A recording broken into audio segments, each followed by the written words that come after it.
Hey, it's me, they, back with prototype Devlog 10. I think it's 10 or 11. Anyways, that's a cool milestone. And today, what I did, doors. I go more than just doors. But I didn't really do much. I'm gonna keep this video kind of short. So yeah, I guess let's start. So the first thing I did, which I might have done in the last episode, if I did, forgive me, but you probably didn't watch the last episode anyways, so it's right there. I added vents. So there's normal vents, which are just open, and there will be decorative ones, which are just closed, which is just the model. The model was, there's a bit of a glitch, I guess, where you can kind of see inside, which is because I tried to do some cool stuff with the Blender, but unfortunately I decided to just not show that, so it's ended up being a little subpar, but that's great. There's shootable vents, and there's no distinction between the two. I think I'm going to use breakable ones for hiding secrets and things, and if you have to break them, it'll be super clear that you can't go through here unless you shoot the vent. So just know, you can shoot some of the vents. The other vents will be open, and you can go through them, and then some of them are just closed, and you just can't go through them. So I went ahead and I did that. And the code for making them break was pretty easy, since all the guns already put damage, they damage the thing that they hit, and so all I had to do was make it so when the vent takes damage, then it just disappears. When I go through in the future and add effects and stuff, I'll make it like explode or something, but for now it just disappears because it's easy to just make it delete it. Anyways, the next thing I do is add doors, and I was going to make them open up to the side, but I decided not to for some reason. I actually don't know why I decided to change that. But I went into Blender, made a quick model, just like with the vent. And then I have 3 different types of doors. One is a locked door, and I'm not entirely sure how I'm going to do that quite yet. But there are locked doors, which you need to have, it takes a variable from the player to allow it to open. There's fast doors, which, as the name suggests, open fast. And then there's slow doors, which open slow. Just so I can have slow doors if I want like a big dramatic reveal or something, or a bit of a slower piece section. The rest of the doors will be fast, so you can go through them real quick. And then I just use the door mesh for if I want a decorative door, which there are quite a few of them in this level. I don't think they'll show up. Well, they'll show up in a few more. And all the doors in this level are blue, and then also probably in the next level will be blue as well. I want to have orange doors, green doors, and then red/black doors. And potentially more, I don't know. It'll just be simple retexturing, just change the color of it, pretty simple. And that is not all I did, because, well, as you can assume from probably the title, I would assume, I made levels, and I have been working on this level for quite a while, but this time I really just went for the level. And that's what I'm going to be doing for a majority of the time now, is making the level and then making fun things for the level. So the first level is kind of themed off of, I don't even know what it's meant to be, but it's like an underground, under a mountain facility, where they do stuff. So it starts off as a bit of a tutorial section, kind of easy, kind of just, sort of leaning you into things, not leaning, you know what I mean, easing you into things, kind of letting you get a hang of the controls and combat and things like that, letting you know what you can do, what you can't do, etc. And then it's going to take you back to the beginning, and then you'll be able to unlock a door, or it'll be open, and then you can go through to the second half of the level, which I'll talk about when I get there, but I'm maybe halfway done through the first half of the level, which is kind of a storage area, sort of a like maintenance area. There's a few areas with crates, like storage areas. There's a big area with a fan, and I hope I have it on the screen right now. I might not. There's gonna be a big fan down there spinning, and then you fall down. I'm in a kill zone, which just insta kills you when you touch it. But for some reason, if you had like a certain amount of armor, it wouldn't kill you all the time, and so then you just fall down infinitely, which I don't want to happen, obviously. So I just put like 4 or 5 of them, pasted them down, so you will 100% die if you fall down there. And in theory, if you could get an enemy to go down there as well, it would also probably kill them. Actually, no, it wouldn't, because players have 1 health, whereas enemies have like 10 health or whatever. So anyways, but there's that. It's one of my favorite areas, and I think I probably also talked about this in the last episode. I'm going to talk about it again, but kind of teaching the player, by not teaching them, sort of. So, like, for example, this big pit room, you can't jump over it just by jumping. You have to either double jump, but sometimes that won't even get you there. So you have to either use the slide to build up a little bit more momentum in the double jump, or to jump and slide, or dash, or double jump and dash. There's a few different ways you can get across, or slide and jump and dash. And then there's some enemies which for some reason they don't shoot you across the pit, which is a bit disappointing. You can just snipe them from a distance. Speaking of it, you changed some of the weapons a little bit.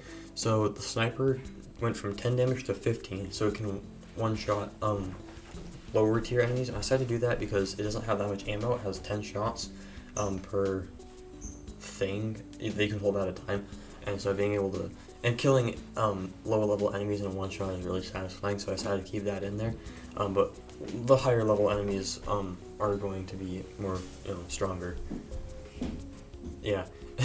And so then I made the pistol a bit slower, and I'm gonna have to change some things on that still. I think I did change with the pistol. I did two things that have been bugs from the very beginning. I might have also talked about this in the last episode, I don't know. But one, when you shot the pistol's primary firing mode, I think I already talked about this. If I did, you just skip this part maybe. But the primary firing mode, it would give me an error because I was looking for if the gun is equal to 0, which it is because that's how I do the guns. And then, but since it was 0, Unreal Engine got 0, and it didn't like that for some reason, so it would give me an error every time, which is just a mild inconvenience. And that's why I don't know if you can tell by looking at some of the footage of me just playing, but I usually don't use the pistol's primary firing mode because of that. And then yeah, but I was actually detecting for if I was holding gun 0 twice, once in the player character and then once in the gun. So I actually didn't need to check it in the gun, so I just deleted that part. It works just fine, and I don't get an error anymore. So that's nice that I figured that out. And then I also made it so when you use the secondary attack, it actually shoots properly. Because before, I don't know how I was doing it before, but I was doing it from the player character. And so sometimes it'd shoot 2 lines. Sometimes they'd go merge into one, and sometimes they'd be sideways, or I don't know what was happening. I think I had them both offset and they wouldn't rotate with the player or something like that. But now I just made it shoot from the pistol itself, which is just a simple case of copy pasting the code from the player to the gun and then swapping out references to the player with references to the gun. And then I also had to invert something because for some reason they were shooting backwards. But then I got that working, and so now it'll always consistently shoot in the same spot, which makes it slightly harder to use the pistols because it doesn't aim right where the crosshair is. So I think I might do something where it has a different crosshair with different guns, but that's something for later down the line as it's not a huge priority. But that way it'll have 2 separate crosshairs on the side so you can tell where you're gonna hit. But yeah, that's just a little thing that was broken for a long time and now it's fixed. So that's nice.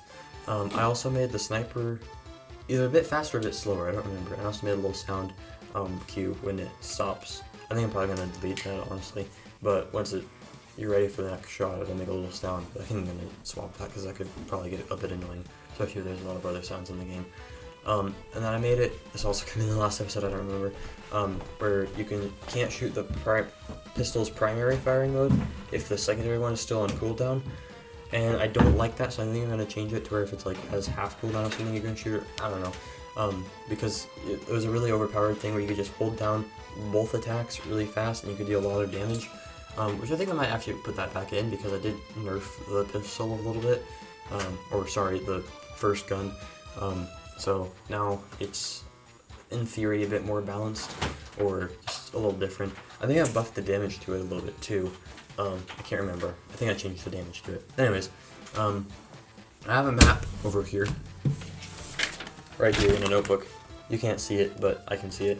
And it is way too small. It would be a very quick level if that was the size of the level. Well, actually, it'd be pretty big, but the rooms would be big, but the level would be small. Anyways, I'm kind of using that as a rough draft, and these levels, I drew out all the levels I want, but that was more of just to get an idea for how I want the levels to be. It was really good sort of inspiration, because before I had a vague idea of what I wanted the levels to be. I know I wanted, I wanted all the levels that I have, there's going to be, spoilers, there's going to be a nuclear facility, and I know I wanted that, and all the other ones, I had those, but I didn't know exactly what I wanted them to look like. Later I'll talk about how my design process for the game when I have nothing else to talk about. But when I drew these levels out, it gave me a pretty good idea of how I want the levels. Anyways, I don't know why I was going with that, but this level is going to have 2 branching sections for the first part. It's gonna have 2 sections to the level. I'm gonna talk about. I think I'm gonna talk about level design next devlog because I did some other stuff this time. But next devlog, I'm gonna go more in depth into my level design process. But with this level, it's split up into 2 parts. The first one is a bit of a tutorial thing, like I said earlier. Like you kind of have to figure things out on your own. So that could probably be frustrating for some people. So I might add like a hint system if I really wanted to, or it's like press space to jump or whatever. But I don't know if I'll do that. But then the second half of the level is a test, essentially. Like the first half is like, it's the worksheets and the lectures, and then the second part is a test, making sure you know how to do everything. And there will be a mini boss, probably towards the end of the level, maybe like the last or second to last room. But that just kind of a little bit of a test to make sure that you can do the parkour, you can do the combat. So there will be bigger combat encounters, more parkour, I don't know. There won't be much puzzle solving in this game, I've decided. There will be like some, but it's gonna be more just like going over here, opening a door, going back and going through that door. That's like the max you're gonna have to do, probably. Well, for the most part. Anyways, I'm satisfied with this video, so I guess that's the end of the video, and I will see you in a couple of weeks.